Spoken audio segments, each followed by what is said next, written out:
Good afternoon, everybody. We're going to get started. We are due to be joined by Kemi Akinola on the Zoom, but we'll get cracking.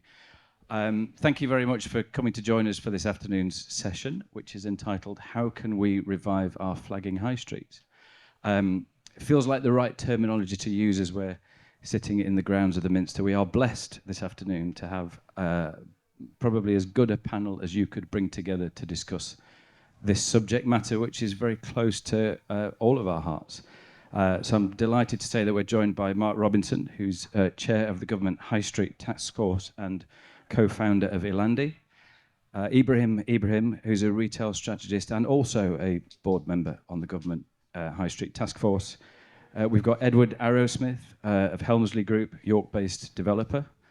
And hopefully, at some point, by the magic of technology, we will have Councillor Kemi Akinola, who's Deputy Leader for Wandsworth Council and a board member of Platform Places. I'm Simon Marshall. I'm from Aviva. You might have noticed we have a small presence in the city, which we've had for, I think, nearly 300 years, going back to the days when being an insurer meant owning a small fire engine and going around and putting out fires. I'm glad to say that things have moved along a little bit in the last 3 centuries. So that's the panel. We're going to have a bit of a discussion then and open it out to questions. I'd just like to start with the premise, really. So, Mark, the high streets are flagging. How do we revive them? Well, it's always healthy to completely disagree with the present premise of the entire debate. And it's really worrying. It worries me a lot. This idea that our places that we all use and enjoy and are the heart of our communities are these charity basket cases that are going to require charity to make them better, I think is a really sad and false narrative. There are some high streets that are in desperate need of help, but there are plenty of thriving places. And I think if we approach place-based solutions through the lens of charity and handouts, we're never going to take things forward. I see lots of very positive things happening on the high street. I think the community level activation, probably many people in this room, the amazing things that people are doing on a activist, localist level are making a real change in place. So I'm not saying that's soul, but we need to encourage more of it.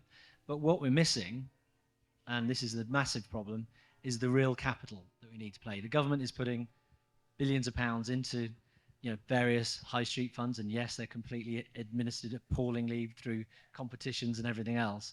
But even if you add all of that money end to end, it's not enough money. And interesting enough, being sat opposite you, is the only way we're going to revive our high streets is by getting private capital, insurance capital, pension fund capital. And if we talk about these high streets as being things that are charity cases, you're not going to be queuing up to invest. So if I can talk to you about the high street being crucial to solving the climate crisis, the high street being crucial at rebuilding social cohesion, the high street being the crucial place for bringing growth back to the economy through encouraging micro businesses, then that's a positive case we need to make. We've got problems, but let's change some of this dialogue from the negativity and the charity to something really quite more positive. Thank you. So you touched on a few areas that sort of take the high street from a series of retail shops based around a road and some transport. Ibrahim, I'd just like to come to you on this.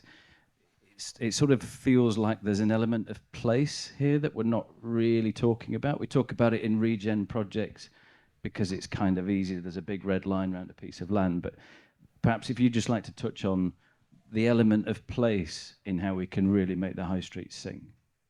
Yes, thank you very much. And I share Mark's optimism, actually. And I think that what is causing the tectonic shifts in high street is the tectonic shifts we're experiencing in retail. And those shifts are not market shifts. They're not shifts around real estate or architecture or technology. They are shifts in culture. They are shifts in the fundamental change that our audience, people, have their relationships with brands and with place. And I think if we understand that cultural shift, then we can really move forward. And I don't believe the internet will kill shops.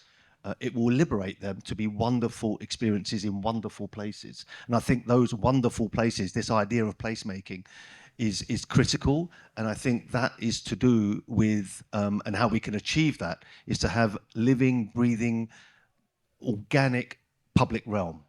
One public realm that is constantly changing, constantly drives interest, and becomes the new anchor. In a thriving place, in a vibrant place, it's the public realm that is the anchor. And I think if we can program and curate that public realm and blend it with tenanted space, and I deliberately don't call that retail, and we create a blend of opportunities, a blend of experiences that allow us to kick the addiction to transactional retail in our high streets, then I think we're onto something. Lovely, thank you. I'll just take a second to say hi, Kemi, who's joined us by the magic of technology. Hello. I won't throw a question at you straight away because that would be terribly unfair. Just on that subject of brands, though, perhaps if you could just talk about the interrelation between established multiples, national brands, and the space for independent businesses. Yeah, I mean, long gone are the days where in any given place or a high street, we can put all the independents in tertiary spaces and the multiples in the prime spaces. We've got to blend them because people don't want to just engage with independents or multiples. They want to engage with both. And that's how people engage with brands. But also, I think what's really interesting is that increasingly international, national brands, i.e. retailers, are localizing. We can see this happening at a very international level. We can see Nike opening localized stores. We see Lush opening stores in partnership with local coffee shops. We're seeing Sweaty Betty, a sportswear brand, creating local communities. Brompton, Rafa, a whole bunch. I mean, even Starbucks is localizing. So, and we're seeing, Procter & Gamble, Unilever buying local independent craft brands. So the idea of localism isn't just about independence. We've got to blend them with independent and local brands to create the unique mix and blend that responds to the local culture, local audience. And when I say local culture, I don't mean, ethnic culture or local culture. I mean culture of interest, culture that's driven by interest groups that have brands at the center, brands at the core. And I think, whether that interest group is about skating or sushi or yoga, these are the brand communities that we're talking about that we can galvanize into our high streets of the future. Lovely, thank you. And picking up on that localized theme, given that we're sitting in the beautiful city of York, Edward, just wondering if you could share some of your experiences locally, what you're seeing, and what you at Helmsley Group are trying to do within the city of York. Yeah, no, lovely to see everybody today. We had a bit of a tour round sort of quite a major scheme that we're in for planning on Coney Street. The last few years we've managed to sort of put a site assembly together, all the way from Boots all the way down to Next, sort of on the riverside side of York. So I'm sort of living and breathing the high street at the moment, talking to all the tenants, the brands, understanding exactly sort of where the market's moving. I think, it's pretty obvious that sort of large format retail is really slowing down in lots of towns and cities across the country. So it's where these high streets move to. And as I say, coming back to the localism side of things, we're sort of seeing a lot of independent sort of operators wanting to get into the high street but haven't been able to afford historic rents effectively.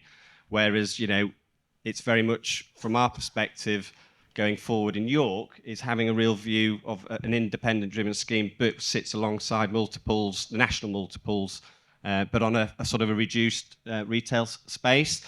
The opportunity we have in York, and coming back to what Ibrahim said earlier, is the public realm. That's the real key and real feature to the scheme we're in for planning on, is bringing more public realm. We want to activate the riverfront for public to go and use. I was saying yesterday on our tour around York, I can't name another European city that doesn't have an active riverfront. If anyone in the audience does know of a city in Europe that doesn't have an active riverfront, then please tell me. But the last few years has given us a real opportunity. Site assembly is what we've been managed to create, usually take a lot longer than sort of 3. We're talking decades to pull together. So we have a real opportunity to sort of make positive change for the city. As I say, we're sort of seeing lots of different trends, but the key, I think, for the high street and its regeneration is being agile.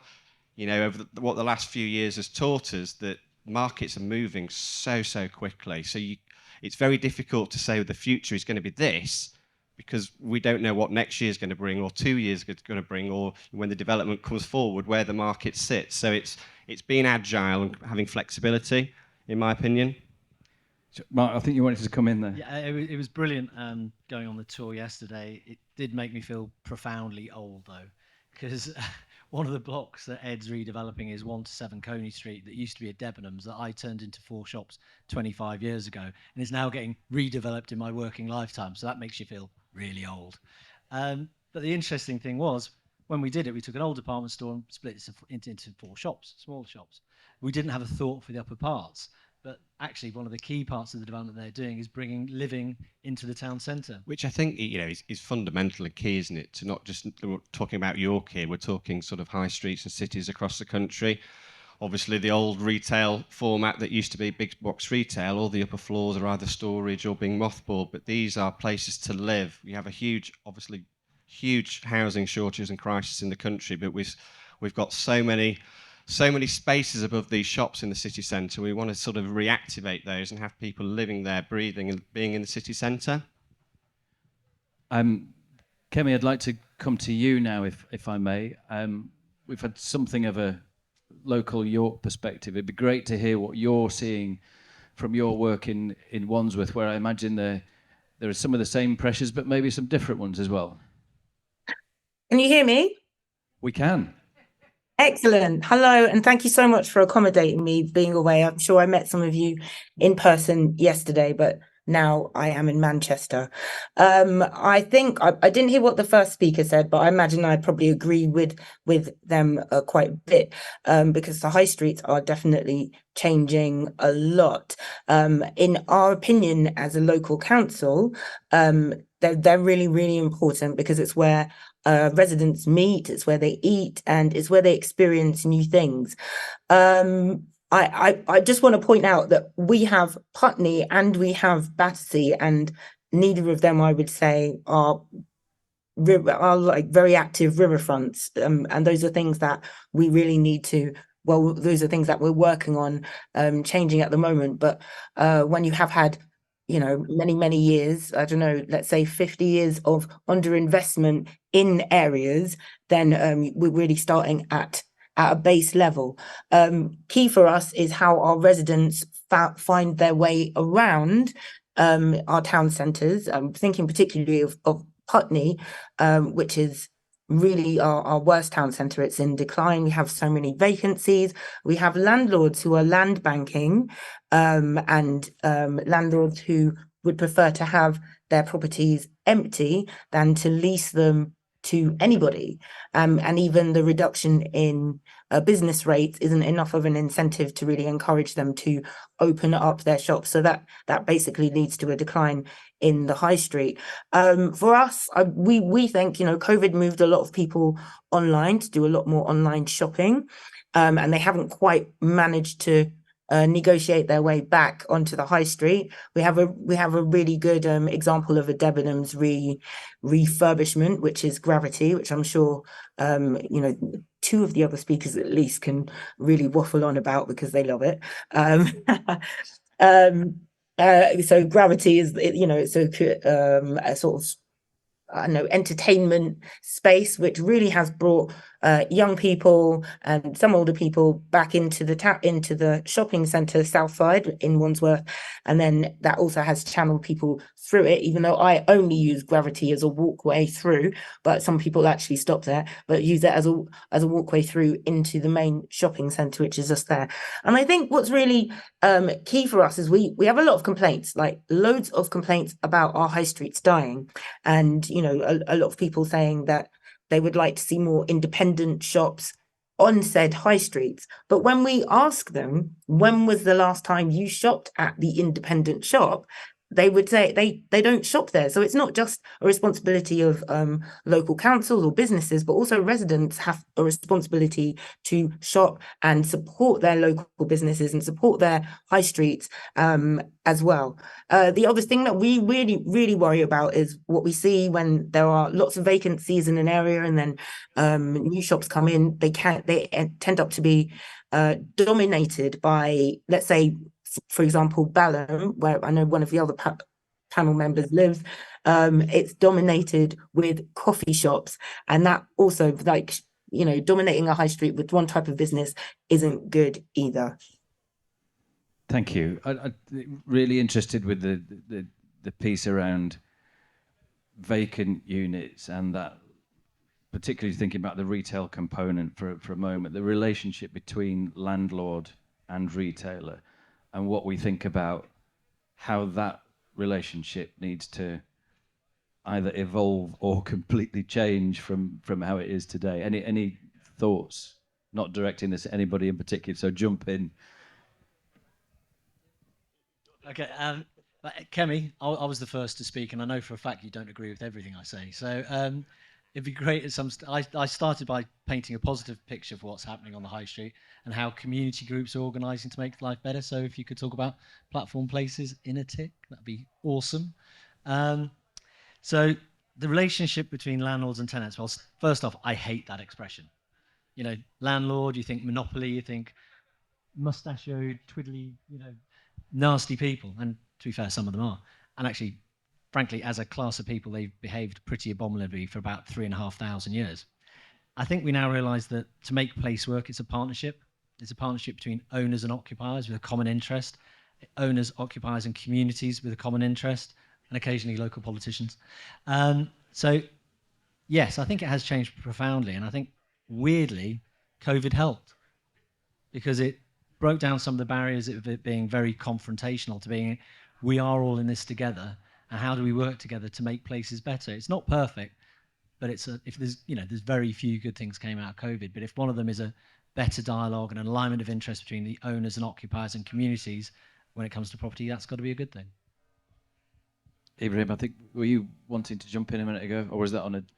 Yeah, it was more to do with the idea of residential above shops, assuming that the spaces above shops are not going to be used for retail. I think if we look at the way retail is changing, and we're seeing that physical space is being used less and less for transaction and fulfillment is more and more migrating online. Therefore, physical spaces by brands and retailers are being used for experience. And those experiences begin to kind of combine with product. So, you know, there's a camera shop that's open that's got a photographic studio above. There are athleisure stores that have got yoga classes above. So if we think and we put into the mix the way that physical space is changing, retailers are changing the way they use physical space, we can begin to think about how we use these legacy spaces to accommodate the new ways those occupiers will want to use them. But at the end of the day, we have too many shops. You know, we've got two crises at the moment. We're undersupplied with homes and we're under demolished shops. And the two things are, you know, it's sides of the same coin. The solution is the same thing. Interesting, because often the debate around high streets and repurposing of local retail centres immediately jumps to the delivery of housing. I just wondered whether there's a view, you know, from a York perspective, is that the right answer? And if so, how can it work? Yeah, I think you know, there's ongoing argument, isn't there, in terms of providing housing, providing affordable housing. You know, York's a very, very small city. You know, the land is very expensive within the city walls, so a lot of the land within the city walls, you know, is very valuable and will need a sort of a prime use on it. I think where, unfortunately, with York not having a local plan for quite a number of years and not being able to expand as a city has sort of heightened the need for housing in the city. But I'm not necessarily sort of the view that city centre prime sites are used for housing. I think a big thing in York is you're only allowed to build a certain height. You know, I think, you know, compare it to other cities where there are lots of sort of housing units within the city. I think priority of York is getting the local plan out there. Probably needs a slight revision of it, but and sort of being able to put forward some sites to increase the housing supply. I agree, Mark. I think, obviously we are seeing a reduction in retail space. We're seeing from projects we're working on 20 to 30% reduction. But to replace those with just housing, I don't think is right. I think we need to think about other community amenities and services, whether it's co-working, healthcare, wellness, childcare, a whole bunch of different types of uses to shift from what we call a shopping rhythm to a community rhythm, create a day-to-day rhythm in our high streets that's beyond shopping. And again, just to make a point about co-working, I think the industry has abused the term co-working, saying that it's another form of office. It isn't another form of office. It's co-working for us is retail. It's part of retail. It's part of this dip in, dip out culture of work, where we're weaving work in our daily lives, where work is fragmenting, particularly with Gen Z. And I think we've got to think about these things and how they will impact our high streets in the future. And Kemi, how do you see this from your perspective in London around the range of uses that ought to be applied to revitalising these spaces? Yeah, well, I 100% agree with that. The suggestion about sort of cooperative sort of nurseries and childcare, because, well, as a woman, that I know that is one of the the biggest reason that women don't go back, or parents also don't go back into work afterwards, because childcare is incredibly expensive. But we actually put in measures to protect our high streets from being turned into housing, simply because we think that it's really important that people do have places to congregate. If you think about the uses on your high street, or most high streets anyway, there's also, where does the Christmas tree go up? That's normally in the high street. There's civic spaces for civic uses, for festivals, for activities, for all sorts of things. And I guess from the council perspective also, that's where we do our consultations, our outward facing consultations to people. But we have Gravity in one of our places in Wandsworth town, and there's a couple, it's like very entertainment orientated, mixed in with shopping centres, cinemas, and all those other uses, things that people have to go out and be together for. I think that's super important. Our other town centre has Battersea Power Station, which is a very iconic. I mean, it's very expensive as well, but it's very iconic. So people will visit that maybe just to go on like a history tour, and you can mix those sorts of things in. In fact,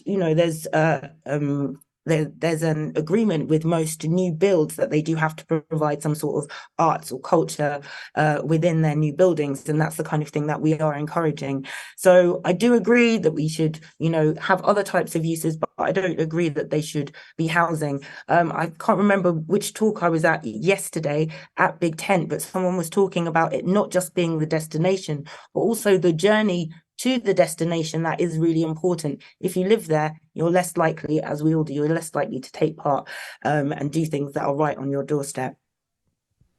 Lovely. And that sort of touches on another theme, which is around transport strategy and the big hoodoo of parking and availability of parking. And just if we're going to create these places with this range of uses, actually people have got to be able to get to and from them really easily and be able to spend the amount of time that we want them to spend there.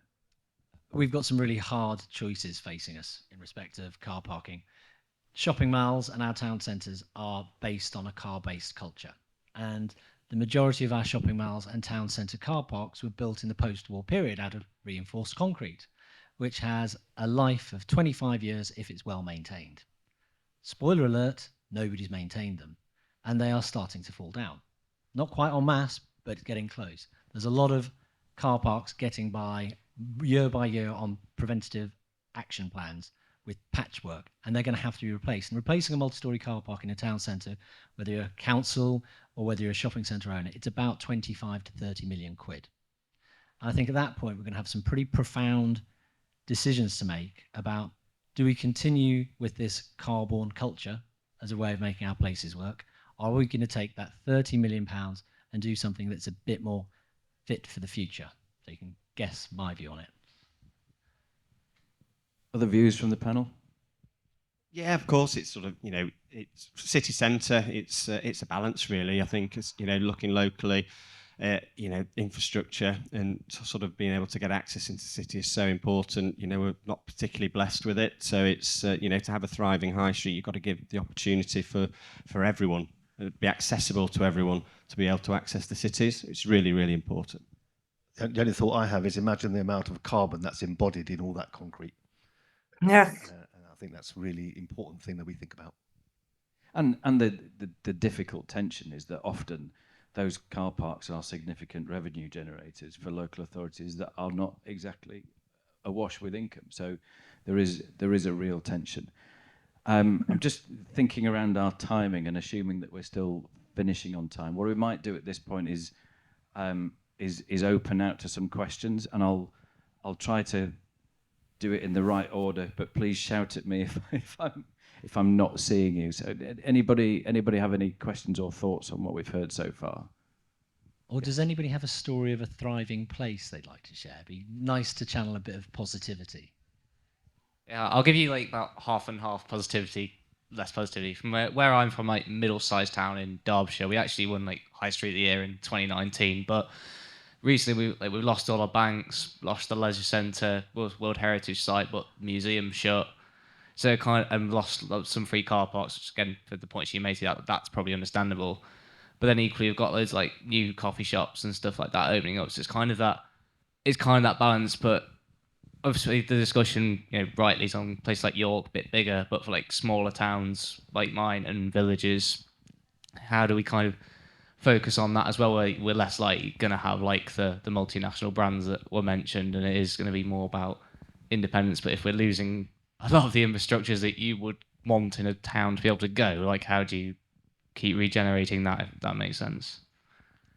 One of our fellow board members on the High Street Taskforce is Stuart Miller, who's from Newcastle Building Society, and their model is to put bank branches back into communities, and they're opening up in libraries and other community spaces, and they're really thriving because it's about using place to provide those essential needs. And the great thing is, if you put a community need in a place, people shop whilst they're there as well. So it is symbiotic. And there are really good models for bringing financial services to smaller places like you're talking about. Well, also something we were talking about earlier, which is in a post-COVID world where there is more agile working, but not everybody wants to work at the kitchen table, and it's actually nice to have a localized point of separation. Now, if there's some agile working space with some facilities, maybe with a financial services wraparound, actually, that's a model that we've seen in the States and other places that works quite well. Yeah, we've created two sort of co-working facilities in two towns, Eastbourne and Paul, and it's not co-working as an office. It's integrated with retail and food and services, with a nail bar and a hairdresser and a barber and a coffee shop and some retail. It's all integrated, where the co-working is part of the retail. And the co-working obviously attracts people there every day, has a community, it's an incubator for small businesses, but also it catalyzes the retail. People are shopping, eating, drinking while they're working. and I think that's kind of really interesting. And also other amenities and services that I mentioned before, like healthcare and childcare and other services that can attract and bring the community there. Kemi, was there something you wanted to say? Oh, mine's a TBC. Ask me next year, because we're embarking on a project right now with platform places. Don't have the answer, but hopefully by next year I will. I just wanted to say the thing about car parks is that's where we should be building houses. But there are some really good examples in London of where these like multi-story car parks have been appropriated for art exhibitions, and I think there's a Frank's Bar which is in Peckham. So there are other ways that they can be used that aren't just for cars as well. Lovely, thank you. Further questions, gentlemen here. Hello, so Michael Yort, I'm the chair of the Business Improvement District in York. I'm just a question related to transport to city centres. It's very the problem is the governmental position at the moment is one I think we all find deeply uncomfortable and awkward. That, you know, we've already mentioned local authorities are to some extent dependent on the income they take from car parks. On the other hand, they're trying to reduce car use, which is a clear contradiction. And we have this general problem in which local authorities are very keen to ban this and change that in negative ways. It's all stick, but they have no money to extend park and ride services, put new transport infrastructure into place and whatever, and a lot of fine words about improving walking and cycling, but the funds aren't necessarily there and have to be bid for in very awkward ways. Can the panel suggest things that we can do ourselves as a bid or as a local authority that, you know, are no-brainers, are easy to do, or at least are possible, without the never-netherland of waiting until some government pot of money becomes available? I really worry about the fact we've got ourselves into this mentality of unless government is providing money, we can't make change happen. I mean, that's a dependency culture, and I think it's really insidious and negative, and it's the government's fault by saying the only game in town is to bid for these pots of money. So I think it's easier to speak to which town in Derbyshire was it, by the way? Fantastic. But there's great stories about smaller communities self-organising and making things happen. And weirdly enough, I think sometimes money can get in the way because you've got a lot of people with nothing striving together to make change happen. They'll do it, and they'll, you know, it's called a scavenger mindset, and they'll make things happen. Then as soon as you go, here's 50 grand, it all becomes about what can we do with that 50 grand, not what can we do ourselves. And that's easy to say in a place like Belper or Holmforth, which is one of the towns where another board member is on. It's clearly more of a challenge in a city because there's only so much you can get through goodwill and organising. Something I've got a bit of a passion piece for at the moment is encouraging local authorities to give away power. So, you know, they're dramatically underfunded. You can talk about the planning department in York. I don't think there's anybody in the audience from York Council, so you can get away with it.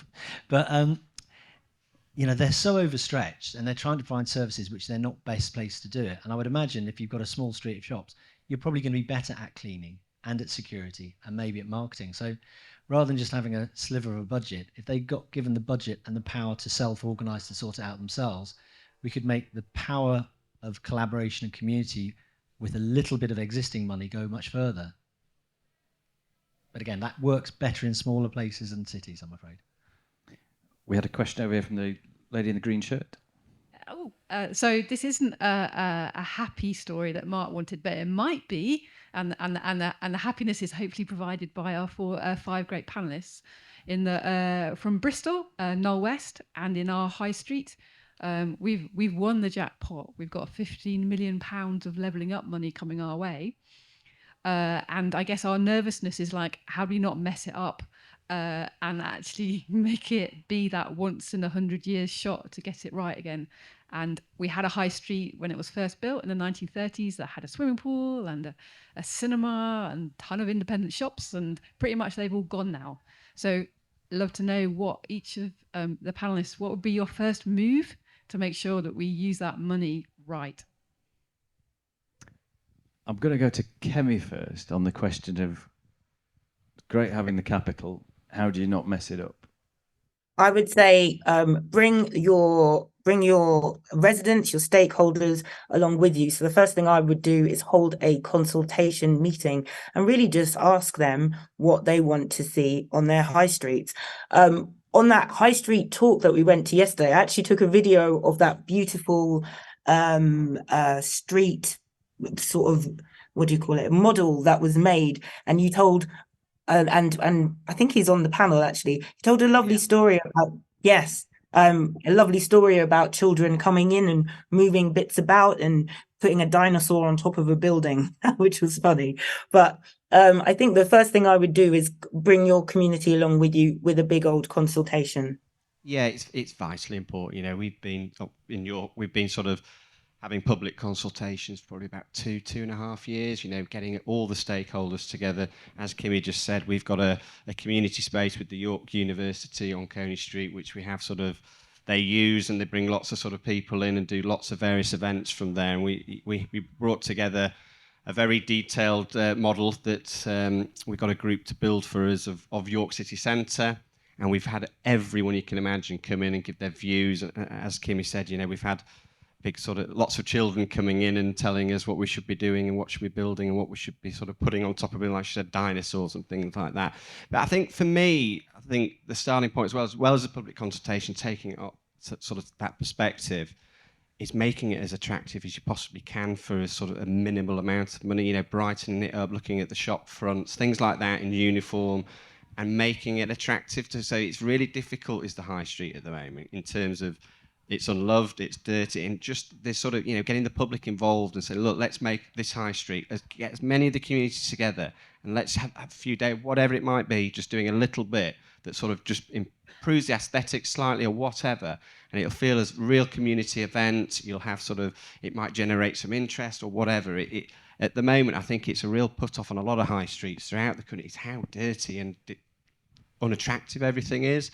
And my view is a high street in wherever town or city you are is the heartbeat of the town or the city.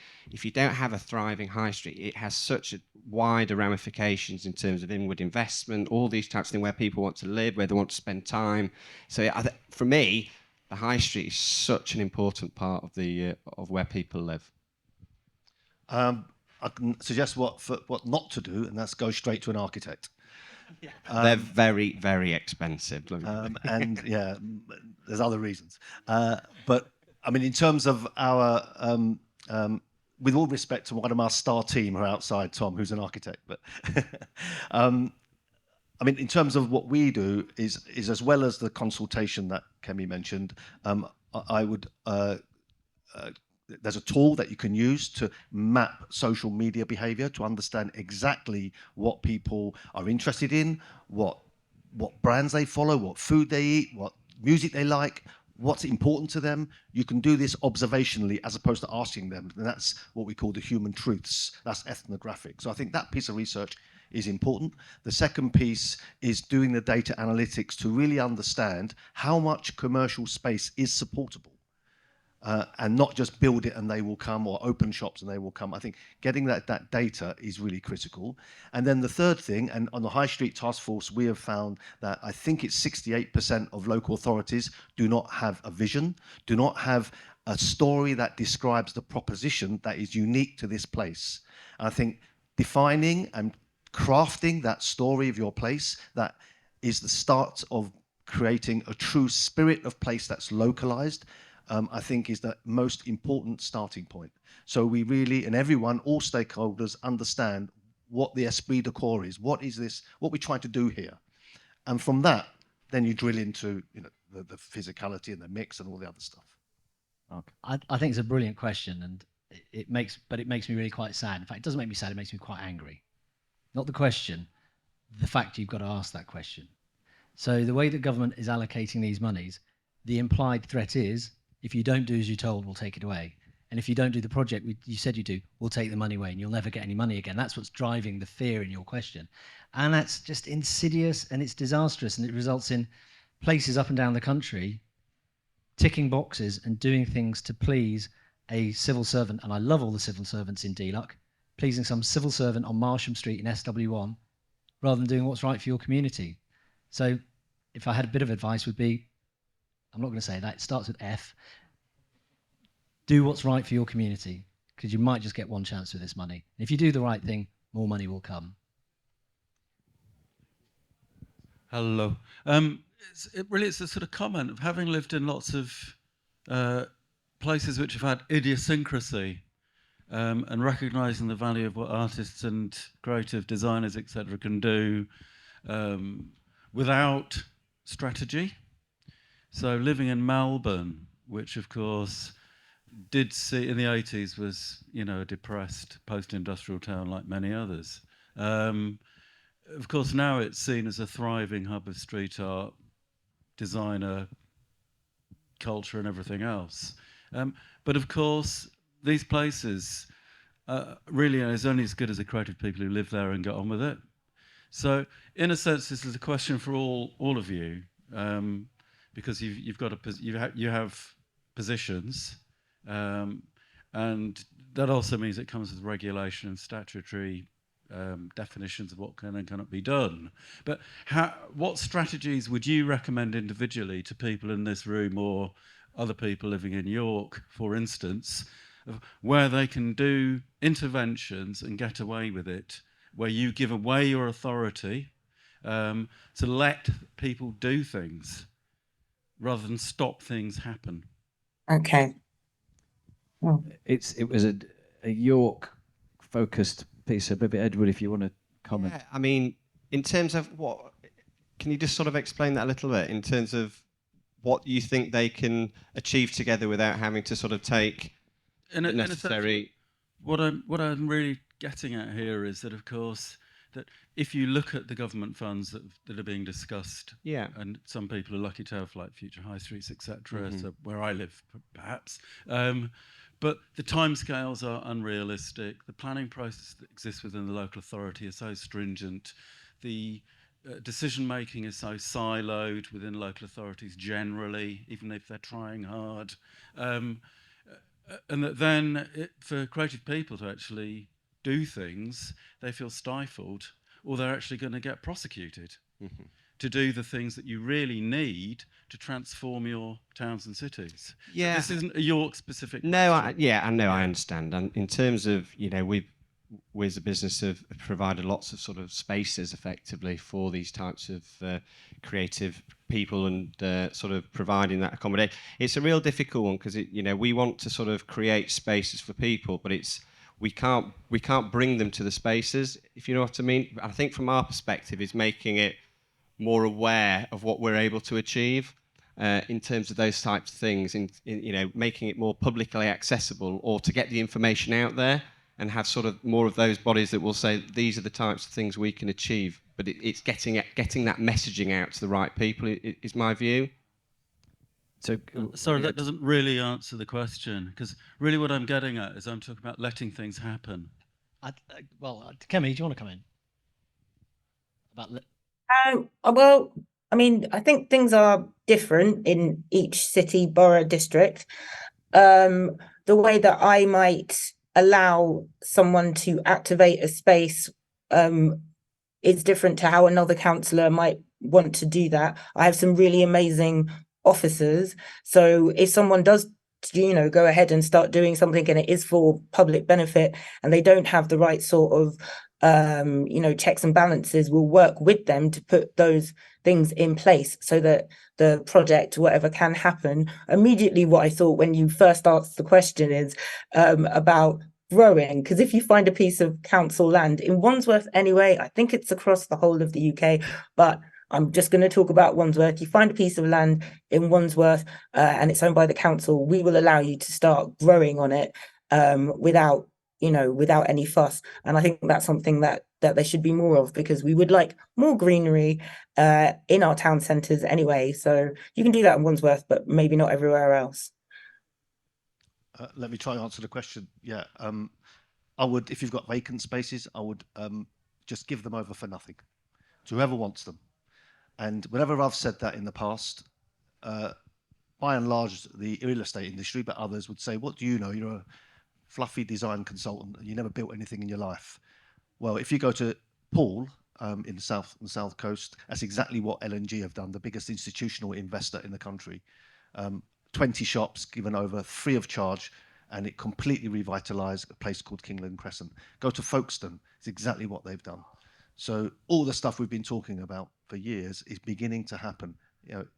It's basically a catalyst. It drives interest, it drives intrigue, it drives footfall, and it catalyses, and it has a halo effect. It makes absolute commercial sense. Without sounding like I'm a big fan of COVID, the other good thing that happened during COVID was this idea of tactical urbanism, where placemakers and communities came together and just did something. because you had to do something because the alternative was even worse. And that unfortunately has run out of momentum. Once again, we've got into this protectionist and permission-based culture. You just got to get on and do shit. Now, Ibrahim mentioned one of the things that holds back place is the lack of a vision. One of the other things that holds back change in place is lack of place activation. People become obsessed about these big capital projects that they're going to do and forget that they've got to keep the place alive whilst it's happening. And certainly the experts, and there are some in the room here, that we send out to talk to local government and other placemakers about improving their place, place-based activation, just doing something now to start that change is very much part of the core of what the High Street Taskforce believes in, how to make change happen. But I'd certainly advocate ask forgiveness, not permission. Just get on and do stuff.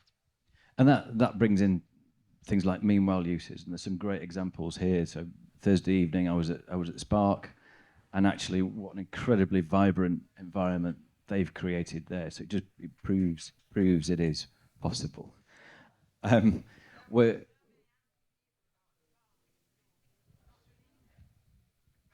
hear a bit more about? I don't know about this. Yeah. So Spark. Yeah. I mean, do you want to give a bit of a background on Spark, or do you want me to sort of explain what it is?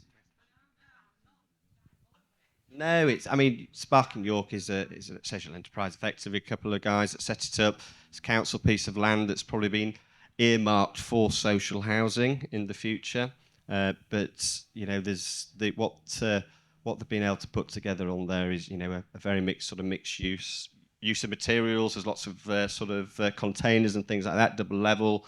Lots of independent food, beverage, artists, all sorts of things that have gone on. It's been fantastic for the city. A friend of mine actually has a chicken, or had a chicken restaurant in there, and he's now taken a restaurant on the high street. So it's been fantastic for the city, but there's always been a backlash in terms of, very much headwinds in terms of it is council-owned land that a lot of people have identified it as a city centre social housing development in the future, but at the moment it is Spark and it's York, and it's a great attraction for the city. So some of these meanwhile uses end up being anything but. I mean, the Eiffel Tower was a meanwhile use. The London Eye, meanwhile use. The Millennium Dome, O2, Europe's most successful entertainment venue, meanwhile use. And then there's places like Spark, Pop Brixton, for example. Boxwell, yeah. The thing is, it's become such a cool thing that everybody wants one of these temporary-looking meanwhile use places. And you talk to the operators, and they go, "Yeah, 3 million quid." Sorry, yeah. To get those containers together, put them up, put everything in, it's anything but meanwhile use because it costs about 2.5 million quid to build one. I'm afraid that the bell tolling brings us to the end of our session. I have one important message before we go. This is the only time in my life. The most important message. Only time in my life I'm going to feel like Graham Norton is that we are actually joined by a published author today. So Ibrahim's Future Ready Retail is not only available here, but the man himself is going to be available immediately after this in the Little Apple bookshop. Book signings. Come and chat to him. If you'd like to delve into more of the things that he's been talking about this afternoon, please do go and see him. Just finally to say thank you to all our panellists, to Kemi, to Mark, to Edward, to Ibrahim, and thank you everybody for coming and joining in. I hope it's been interesting, and enjoy the rest of your afternoon.